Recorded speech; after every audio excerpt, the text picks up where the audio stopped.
Guys, welcome to our channel Navami and Nirved vlogs. ഇന്ന് hair related ആയിട്ടുള്ള ഒരു വീഡിയോ ആണ് കേട്ടോ. കുറച്ച് മാസങ്ങളായി ഞങ്ങൾ ഉപയോഗിക്കുന്ന ഒരു ഹെയർ ഓയിലാണിത്, കൃതജ്ഞ ആയുർ ഹെയർ എലിക്സർ. അപ്പോൾ ഈ ഹെയർ ഓയിലിനെ പറ്റിയിട്ട് ഞാൻ മുന്നേ ഒരു വീഡിയോ ഇട്ടിട്ടുണ്ടായിരുന്നു. ഇത് യൂസ് ചെയ്ത് കഴിഞ്ഞിട്ട് ശരിക്കുള്ള ഒരു റിവ്യൂ ഞാൻ പറയുന്നതായിരിക്കും. അപ്പോൾ ഇന്നാണ് കേട്ടോ ആ ദിവസം. നമ്മളിപ്പോൾ കണ്ടിന്യൂസ് ആയിട്ട് ഇത് തേക്കുന്നുണ്ട്. ഇപ്പോൾ 2 ദിവസം അവൾക്ക് പനിയായിട്ട് തേച്ചിട്ടുണ്ടായിരുന്നില്ല കേട്ടോ. അവൾക്ക് പനിയൊക്കെ ആയിരുന്നു. വേദുവിന് തക്കാളിപ്പനിയാണ് ഗൈസ്. അത് അവൾക്ക് വന്നു. തക്കാളിപ്പനിയല്ല കേട്ടോ, സാധാ പനിയാണ് അവൾക്ക് വന്നത്. അവളുടെ പനി ഒരു ദിവസം കൊണ്ട് തന്നെ മാറി മരുന്ന് കഴിച്ചപ്പോൾ. അപ്പോൾ നമുക്ക് ഹെയർ ഓയിലിലോട്ട് കിടക്കാം. അപ്പോൾ കൃതജ്ഞ ആയുർ എലിക്സർ പറഞ്ഞ ഹെയർ ഓയിലാണ് ഞങ്ങളിപ്പോൾ ഈയിടെയായിട്ട് തേക്കുന്നത്. നല്ല അടിപൊളി ഒരു ഹെയർ ഓയിലാണ് കേട്ടോ ഇത്. മുടി തഴച്ച് വളരാനും അതുപോലെ തന്നെ മുടിയിൽ കറുപ്പ് നിറം നൽകാനും താരം പോകാനും മുടി പൊട്ടിപ്പോകുന്നതൊക്കെ ഒരുവിധം മാറ്റാൻ ഇത് സഹായിക്കുന്നുണ്ട് കേട്ടോ. പിന്നെ ഏതൊരു ഹെയർ ഓയിലും നമ്മൾ അപ്ലൈ ചെയ്യുമ്പോൾ കണ്ടിന്യൂസ് ആയിട്ട് ഇത് തേക്കണം, അല്ലെങ്കിൽ നമുക്ക് മുടിക്ക് ഒരു റിസൾട്ടും കിട്ടില്ല. ഇന്ന ഹെയർ ഓയിൽ ഒരു 2-3 ദിവസം അല്ലെങ്കിൽ ഒരാഴ്ച 2 ആഴ്ച തേച്ചുകൊണ്ട് നമുക്ക് റിസൾട്ട് കിട്ടണില്ല. കണ്ടിന്യൂസ് ആയിട്ട് അത് തേച്ചാൽ മാത്രമേ ഏതൊരു ഹെയർ ഓയിലിനും നമുക്ക് റിസൾട്ട് കിട്ടുള്ളൂ കേട്ടോ. ഇവരുടെ ഇൻസ്റ്റാഗ്രാം പേജ് ഉണ്ട്, അത് ഞാനിവിടെ കൊടുക്കാം കേട്ടോ. ഇവിടെ മെൻഷൻ ചെയ്തിടാം. കൃതജ്ഞ ഒരു ഹെയർ ഓയിൽ പറഞ്ഞിട്ടാണ് അവരുടെ ഇൻസ്റ്റാഗ്രാം പേജ്. അപ്പോൾ ഈ ഹെയർ ഓയിലിന് നല്ലൊരു റൂട്ട് സ്മെല്ലാണ് കേട്ടോ. റൂട്ട്സിൻ്റെ ഒക്കെ ഉണ്ടല്ലോ, വേരുകളുടെ ഒക്കെ ഒരു സ്മെല്ലാണ്, എല്ലാം കൂടിയിട്ടുള്ളൊരു സ്മെല്ലാണ് വരുന്നത്. ശരിക്കും ഇവൾ കുളിച്ച് കഴിഞ്ഞിട്ട് മുടി ഇങ്ങനെ അഴിച്ചിടില്ല, അപ്പോൾ തന്നെ ആ സ്മെല്ല് നല്ല അടിപൊളിയാണ് കേട്ടോ. അപ്പോൾ ഹെയർ ഓയിൽ അപ്ലൈ ചെയ്യാനൊരു രീതി ഉണ്ടല്ലോ. ആദ്യം സ്കാൽപ്പിൽ ഫുള്ള് തേച്ച് കൊടുക്കുക. എല്ലാവിടെയും സ്കാൽപ്പിലാണല്ലോ കൂടുതൽ താരനൊക്കെ വന്നിങ്ങനെ ഇരിക്കുക. അപ്പോൾ അത് കൂടുതൽ മാറാതെ സഹായിക്കട്ടെ. സ്കാൽപ്പിൽ നന്നായി തേച്ച് കൊടുത്തിട്ട് എല്ലാ ഭാഗത്തും മുടിയിൽ നന്നായി എണ്ണ തേച്ച് കൊടുക്കുക കേട്ടോ. മുടി അതിന് മുന്നേ നമ്മൾ നന്നായി വേറെടുക്കണം കേട്ടോ. വേറെടുത്ത് കഴിഞ്ഞിട്ട് വേണം മുടിയിൽ ഓയിൽ അപ്ലൈ ചെയ്യാൻ. പിന്നെ എപ്പോഴും സ്കാൽപ്പിൽ മാത്രമാണ് ചിലർ അപ്ലൈ ചെയ്യുള്ളൂ. ഞങ്ങൾ മുടിയുടെ അടിയിൽ തുമ്പത്തൊക്കെ ഒന്ന് അപ്ലൈ ചെയ്തിട്ട് എല്ലാ ഭാഗത്തും അങ്ങോട്ട് അപ്ലൈ ചെയ്ത് കൊടുക്കും. പിന്നെ അവൾക്ക് മുടി പൊട്ടിപ്പോകുന്നത് ചെറുതായിട്ടുണ്ടായിരുന്നു കേട്ടോ. കാരണം ഇപ്പോൾ ഞങ്ങൾ സ്ഥലം മാറിയിട്ട് കുറേ ആന്ധ്രയിലും ബാംഗ്ലൂരൊക്കെ നിന്നല്ലോ. അപ്പോൾ അവളുടെ മുടി ഇങ്ങനെ വേറെ വെള്ളമൊക്കെയല്ലേ ഉപയോഗിക്കുന്നത്. നമ്മുടെ നാട്ടിലത്തെ പോലെ നല്ല വെള്ളമൊന്നും ആയിരിക്കില്ല അവിടെ. അപ്പോൾ അതിൻ്റേതായ ബുദ്ധിമുട്ടുണ്ട്. പിന്നെ അവിടെ ആകുമ്പോൾ നമ്മൾ ഡെയിലി കുളിക്കാറൊന്നും ഉണ്ടായിരുന്നില്ല, കാരണം ഹെയർ ഓയിൽ തേച്ച് കഴിഞ്ഞാൽ അപ്പോൾ എങ്ങനെയാണ് വെള്ളം ഇതൊക്കെ ബുദ്ധിമുട്ടായതുകൊണ്ട് എനിക്ക് പേടിയായിരുന്നു കേട്ടോ. അപ്പോൾ പിന്നെ ഇപ്പോഴാണെങ്കിലും സ്കൂളിൽ പോകുന്ന ടൈമിൽ നമ്മൾ ഹെയർ ഓയിൽ അപ്ലൈ ചെയ്യില്ല.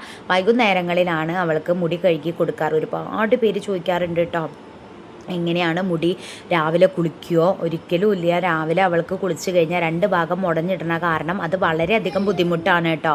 നല്ല ബുദ്ധിമുട്ടാണ് മുടി മുടഞ്ഞിട്ട് പോകാൻ. കാരണം മുടി ഉണങ്ങില്ല. ഒരിക്കലും 2 ഭാഗം കെട്ടുമ്പോൾ നിങ്ങൾ ഉണങ്ങാതെ മുടി കെട്ടരുത്. അത് വളരെയധികം ദോഷം ചെയ്യും. മുടി ആകെ വാസനിക്കും, മുടിയിൽ കായ വരും കേട്ടോ. അങ്ങനെയുള്ളൊരു ബുദ്ധിമുട്ടുണ്ട്. അപ്പോൾ അതാ അമ്മ എല്ലാവരുടെയും ഹെയർ ഓയിൽ അപ്ലൈ ചെയ്ത് കൊടുക്കുന്നുണ്ട് കേട്ടോ. തുമ്പത്തും സ്കാൽപ്പിലും എല്ലാ ഭാഗത്തും ഹെയർ ഓയിൽ അപ്ലൈ ചെയ്ത് നന്നായി ഹെയർ ഓയിൽ അപ്ലൈ ചെയ്ത് കൊടുക്കുന്നുണ്ട്. പിന്നെ ഹെയർ ഓയിൽ അപ്ലൈ ചെയ്ത ശേഷം ഒരുപാട് നേരമൊന്നും അവളുടെ തലയിൽ ഞങ്ങൾ ഹെയർ ഓയിൽ അപ്ലൈ ചെയ്തിട്ട് വെക്കാറില്ല. വേറെ ഒന്നും കൊണ്ടല്ല, അത് കുട്ടികൾക്ക് അധികം നേരം ഹെയർ ഓയിൽ അപ്ലൈ ചെയ്താൽ അധികം നേരം വെക്കുന്നത് നന്നല്ല. നീരിറക്കം അങ്ങനത്തെ സംഭവങ്ങളൊക്കെ പിടിക്കും കേട്ടോ. ഒരു 5 മിനിറ്റ് കൂടുതൽ നിങ്ങൾ കുട്ടികളുടെ തലയിൽ ഹെയർ ഓയിൽ അപ്ലൈ വെക്കാതിരിക്കുക. വേഗം കഴുകി കളയുക കേട്ടോ. വേണമെങ്കിൽ നിങ്ങൾക്ക് ബേബി ഷാമ്പു യൂസ് ചെയ്യാം. ഈ ഹെയർ ഓയിൽ തേച്ച് കഴിഞ്ഞിട്ട് നിങ്ങൾക്ക് ബേബി ഷാമ്പു യൂസ് ചെയ്യാം. അന്ന് ഞങ്ങൾ ഷാമ്പു ഇട്ടില്ല കേട്ടോ, ബേബി ഷാമ്പു യൂസ് ചെയ്തില്ല. കാരണം ചില ആഴ്ചയിൽ ഞങ്ങൾ ഇങ്ങനെ എണ്ണ മാത്രം തേച്ചിട്ട് മുടി വെറുതെ കഴുകി കളയും കേട്ടോ. ഷാമ്പു ഇടാറില്ല. കാരണം മുടി എപ്പോഴും നമ്മൾ ഷാമ്പു ഇട്ട് കഴിഞ്ഞാൽ മുടി കേടുവരും കേട്ടോ. അത് ഏത് ഷാമ്പു ആണെങ്കിലും എപ്പോഴെങ്കിലൊക്കെ ഇട്ട് കഴിഞ്ഞാൽ കുഴപ്പമില്ല. അപ്പോൾ അതാ മുടി പിന്നെ എല്ലാ ഭാഗത്തും തേച്ചിട്ട് പിന്നെ വീണ്ടും ഒന്ന് ഫ്രണ്ടിക്ക് ഇട്ടിട്ട് നന്നായി തേച്ച് കൊടുക്കും കേട്ടോ. അങ്ങനെ ഫ്രണ്ടിക്ക് ഇട്ട് തേച്ചാലും എല്ലാ ഭാഗത്തും ആവും കേട്ടോ. അല്ലെങ്കിൽ നമ്മൾ ചിലപ്പോൾ ബാക്ക് സൈഡൊന്നും അങ്ങനെ ആവുണ്ടാവില്ല. ഹെയർ ഓയിൽ തേക്കുമ്പോൾ നല്ല രീതിയിൽ തേക്കണമല്ലോ. നിങ്ങൾ ഇങ്ങനെയൊക്കെ തേച്ച് കൊടുക്കും കേട്ടോ. കുട്ടികൾക്കാണെങ്കിലും മുതിർന്നവർക്കാണെങ്കിലും ഒക്കെ ഇങ്ങനെ എല്ലാ ഭാഗത്തും തേച്ച് കൊടുത്താൽ വളരെ നല്ലതാണ്. തേക്കുമ്പോൾ എല്ലാ ദിവസവും തേക്കണം, എന്നാൽ മാത്രമേ നമുക്ക് ഹെയർ ഓയിലിൻ്റെ റിസൾട്ട് കിട്ടുള്ളൂ കേട്ടോ. അപ്പോൾ ഇപ്പം ഞങ്ങൾ തേക്കുന്നതാണ് കൃതജ്ഞ ആയുർ ഹെയർ ഓയിൽ. നമ്മുടെ നാച്ചുറൽ ആയിട്ടുള്ള ഹെയർ ഓയിലാണ് കേട്ടോ. അവർ വീട്ടിൽ തന്നെ ഉണ്ടാക്കുന്നതാണ്. നമ്മുടെ പച്ചമരുന്നുകളൊക്കെ കൊണ്ടും എല്ലാ ആയുർവേദ പ്രൊഡക്റ്റ് കൊണ്ട് ഉണ്ടാക്കുന്നതാണ്. അതുകൊണ്ട് തന്നെ ജലദോഷം, തുമ്മൽ അങ്ങനത്തെ സംഭവങ്ങളൊന്നും വരില്ല, നീരിറക്കം ഒന്നും ഉണ്ടാവില്ല എന്നാണ് കേട്ടോ അവർ പറഞ്ഞത്. പക്ഷേ നമ്മൾ കുട്ടികൾക്ക് 5 മിനിറ്റ് വെച്ചാൽ മതി, അതിൽ കൂടുതൽ വെക്കേണ്ട. കാരണം പറയാൻ പറ്റില്ല, കുട്ടികൾ അധികം നേരം എണ്ണ വെച്ച് കഴിഞ്ഞാൽ അതിപ്പോൾ ഏത് എണ്ണയാലും ചിലപ്പോൾ തുമ്മൽ വന്നാലോ. അപ്പോൾ പിന്നെ വെക്കാതിരിക്കുക, 5 മിനിറ്റ് കഴിഞ്ഞ് കഴിഞ്ഞാൽ കഴുകിക്കളയുക. അതാണ് കേട്ടോ വേണ്ടത്. നിങ്ങൾ ആർക്കെങ്കിലും വേണമെങ്കിൽ ആ ഇൻസ്റ്റാഗ്രാം പേജ് ഞാൻ ഇവിടെ കൊടുക്കാം, അവരുടെ നമ്പറും ഇവിടെ മെൻഷൻ ചെയ്തിട്ടാണ് കേട്ടോ. അപ്പോൾ നല്ലൊരു ഹെയർ ഓയിലാണ്. നിങ്ങൾ പോയി കണ്ണും പൂട്ടി വാങ്ങിക്കോളൂ. എന്നിട്ട് 1 മാസം 2 മാസം നിങ്ങളിത് തുടർച്ചയായി തേച്ച് നോക്കൂ, എന്നിട്ടുള്ള റിവ്യൂ പറയുക കേട്ടോ. അപ്പോൾ ഹെയർ ഓയിൽ തേച്ച് കുളിച്ച് കഴിഞ്ഞിട്ടാണ് കേട്ടോ ഞങ്ങൾ റീൽ ഷൂട്ട് ചെയ്യാൻ വേണ്ടിയിട്ടാണ് ഇങ്ങനെ നിൽക്കുന്നത്.